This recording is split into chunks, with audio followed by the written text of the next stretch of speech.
प्रिय छात्रों, आज मैं कक्षा 9वीं और 10वीं के लिए कारक का दूसरा भाग पढ़ाने जा रहा हूँ। कल मैं करण कारक तृतीया विभक्ति तक मैंने पढ़ाया था। आज चतुर्थी विभक्ति यानी संप्रदान कारक मैं बताने जा रहा हूँ। संप्रदान कारक की परिभाषा है कर्मणा यम भी प्रैति ससंप्रदानम, अर्थात कर्म के द्वारा जब हम किसी को कुछ देकर संतुष्ट करते हैं तब उसको हम संप्रदान कारक कहते हैं। किसी कर्म के द्वारा हम किसी को संतुष्ट करते हैं तो उसमें हम संप्रदान कारक कहते हैं।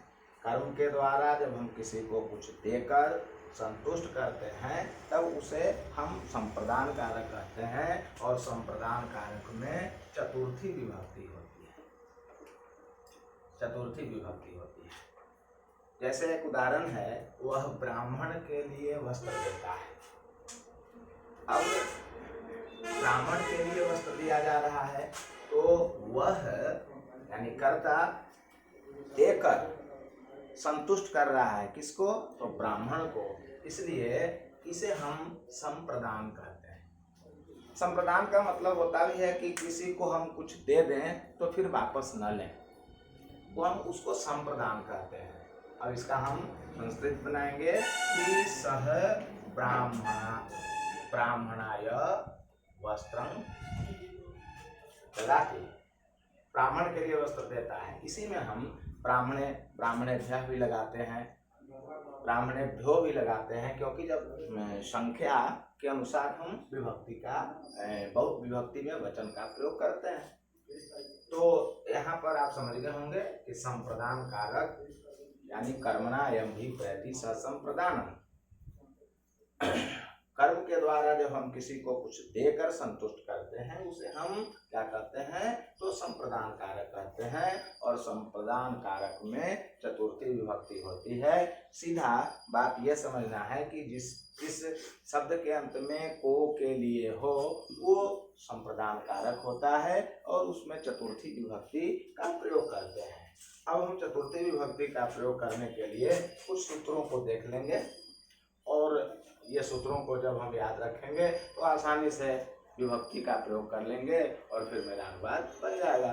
पहला सूत्र है दानार्थे चतुर्थी, यानी दान के अर्थ में, यानी दान जब हम किसी को कुछ देकर जब हम किसी को कुछ दान देते हैं उसमें हम चतुर्थी विभक्ति लगाते हैं। जैसे राजा ब्राह्मणों के लिए धन देता है। अब यहाँ किसको दिया गया? तो ब्राह्मणों को दिया गया, यानी कि किसके साथ के लिए लगा हुआ है? तो ब्राह्मण के लिए लगा हुआ है। तो ब्राह्मण में हम चतुर्थी विभक्ति का प्रयोग कर लेंगे। ब्राह्मण बहुवचन है इसलिए ब्राह्मणेभ्यः धनम ददाति राजा। दूसरा कंडीशन है तदर्थे चतुर्थी, यानी जिसके लिए कोई चीज हो या जिसके लिए कोई क्रिया की गई हो उसमें हम चतुर्थी विभक्ति लगाते हैं। जैसे अध्ययनाय पुस्तकम, यानी अध्ययन के लिए किताब, और मुक्तये भजति, मुक्ति के लिए भजन या मुक्ति के लिए भजता है। जिसके लिए कोई चीज हो या जिसके लिए कोई क्रिया की गई हो उसमें हम चतुर्थी विभक्ति लगाते हैं। जैसे अध्ययन के लिए पुस्तक, तो ये पुस्तक है किसके लिए? तो अध्ययन के लिए, तो अध्ययन में हम चतुर्थी विभक्ति लगा देंगे।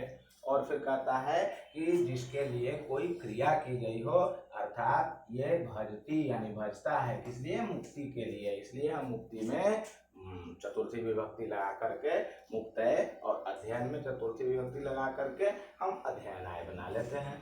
तो तदर्थ चतुर्थी के बाद अब निवारणार्थ चतुर्थी, यानी निवारण के अर्थ में निवारण के लिए कोई चेष्टा की जाए या कोई वस्तु हो उसमें भी हम चतुर्थी विभक्ति लगाते हैं। निवारण माने बचना। जैसे मच्छर के लिए धुआं, मच्छर के लिए धुआं, तो यह हो गया मस्काय धूम। मस्काय धूम, मशक का मतलब होता है मच्छर, और चतुर्थी विभक्ति लगाने से ये मस्काय हो गया। सर्पाय दंड, सांप के लिए दंडा। और बहुत इंपॉर्टेंट सूत्र है नमः स्वस्ति स्वधा स्वाहा अलंग वसक, यानी कि नमः स्वस्ति, नमः माने नमस्कार, स्वस्ति माने कल्याण, स्वधा माने के लिए, पितरों के लिए, स्वाहा माने देवताओं के लिए, अलम और वशक का मतलब होता है के लिए ही। तो ये सब शब्दों के साथ हम चतुर्थी विभक्ति लगाते हैं। जैसे गणेशाय नमः, गणेश को नमस्कार या गणेश के लिए नमस्कार, लोकेभ्यो स्वस्ति, संसार का कल्याण, पितृभ्यः स्वधा और अग्नि स्वाहा, इंद्राय वशक और अलम मलाय मलः, अर्थात नमः स्वस्ति स्वधा स्वाहा अलंग और वशक शब्दों के साथ हम चतुर्थी विभक्ति लगाते हैं। रुच्यार्थ प्रियमाण, रुचि के अर्थों में, अर्थात जब किसी को कोई चीज अधिक रुचता हो या जब किसी को कोई चीज अधिक अच्छी लगती हो, तो हम उस चीज में या जिसको कोई चीज अधिक प्रिय लगता हो, हम उस शब्दों के साथ चतुर्थी विभक्ति लगाते हैं। जैसे ब्राह्मणों को मीठा पसंद है, तो किसको मीठा पसंद है? तो ब्राह्मणों को, इसलिए हम ब्राह्मण में लगा देंगे चतुर्थी विभक्ति, ब्राह्मणाय मधुरम प्रियम। अगला धारोर उत्तमर्ण, धारी धातु में उत्तमर्ण, धारी धातु का मतलब होता है लेना और उत्तमर्ण का अर्थ होता है कर्ज देने वाला। तो धारी धातु में उत्तमर्ण में हम चतुर्थी विभक्ति लगाते हैं। जैसे देवदत्त मेरा 100 रुपया कर्ज लेता है, अर्थात लेता है, तो यहाँ देवदत्त मह्यम शतम धारयति। अब ये मेरा धारी धातु में उत्तमर्ण यानी कर्ज देने वाला में हम चतुर्थी विभक्ति का प्रयोग कर देते हैं। और अंतिम इसका चतुर्थी का बलि हित सुख योगे चतुर्थी, बलि माने बलिदान, बलि देना, और फिर क्या होता है सुख हित, इन सब शब्दों के साथ भी हम चतुर्थी विभक्ति का प्रयोग करते हैं। जैसे भूत के लिए बलि, भूत के लिए बलि, तो भूताय बलि।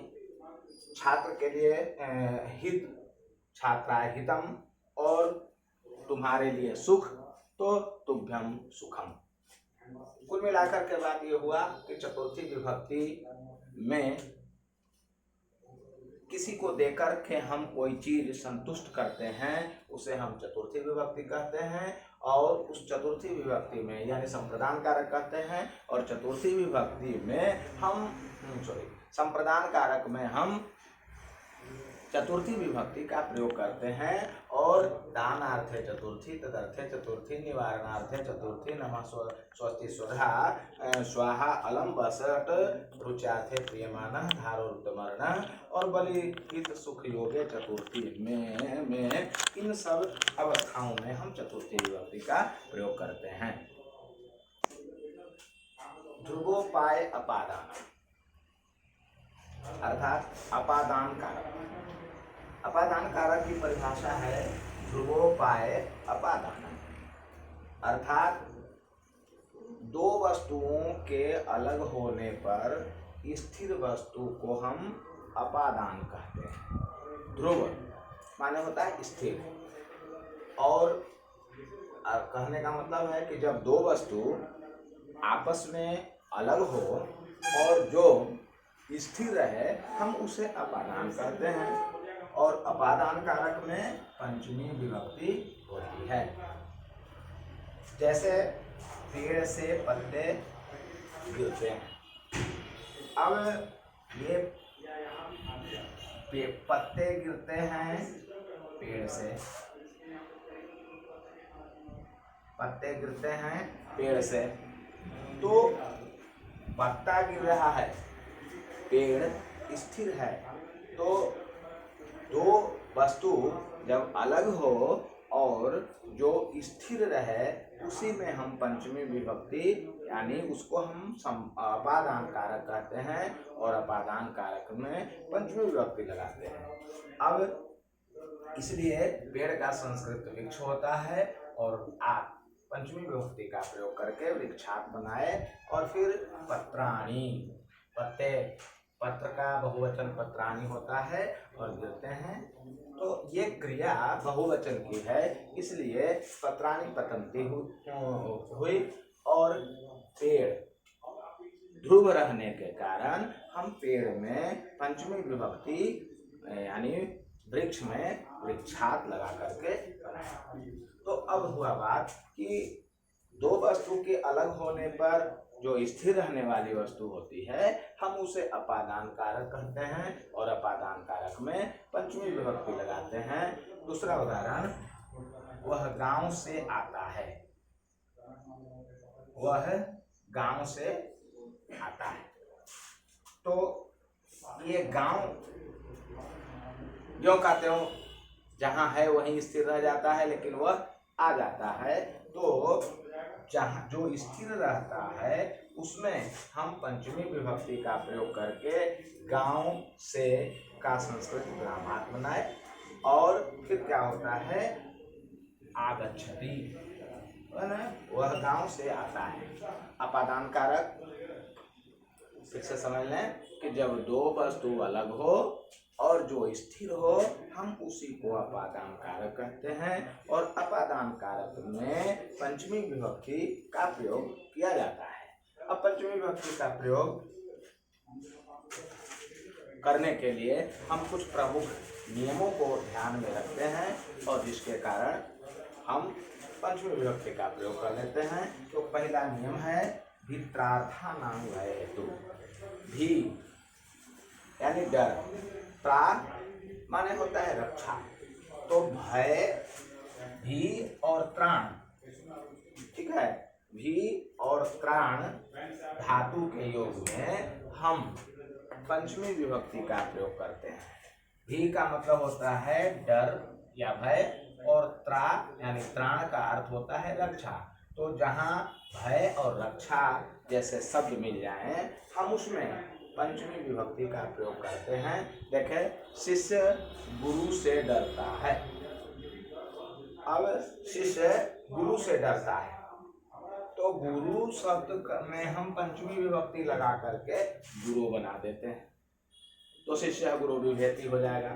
फिर दूसरा रक्षा के लिए तो गुरु शिष्य को पाप से बचाते हैं या रक्षा करते हैं तो गुरु शिष्यं पापात् त्रायते।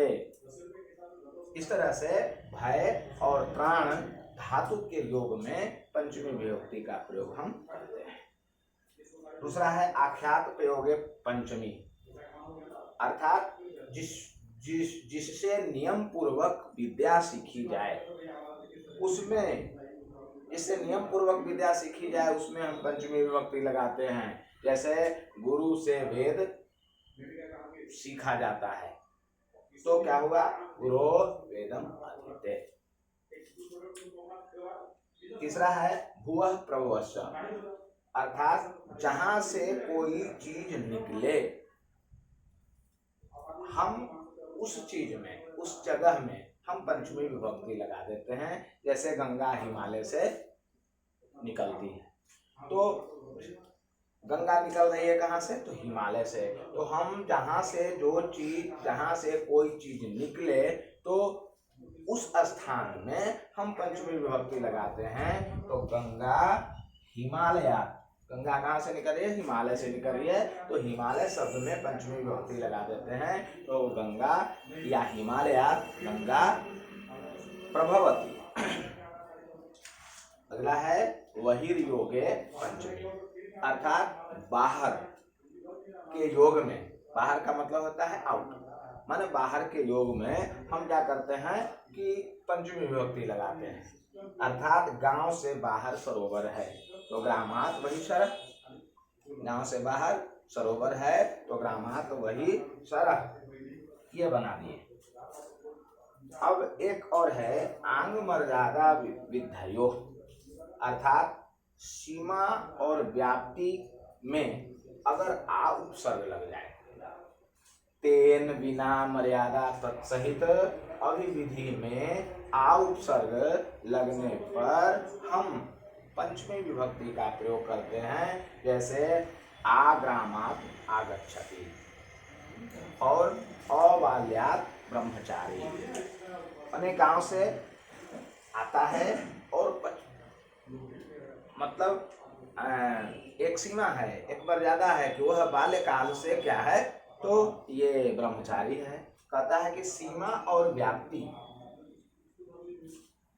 शब्द में जब हम आ उपसर्ग लगा देते हैं तब हम क्या होता है उसमें पंचमी विभक्ति का प्रयोग करते हैं। अगले दिन अधिकरण कारक और संबंध कारक बताएंगे। तब तक के लिए आप लोग को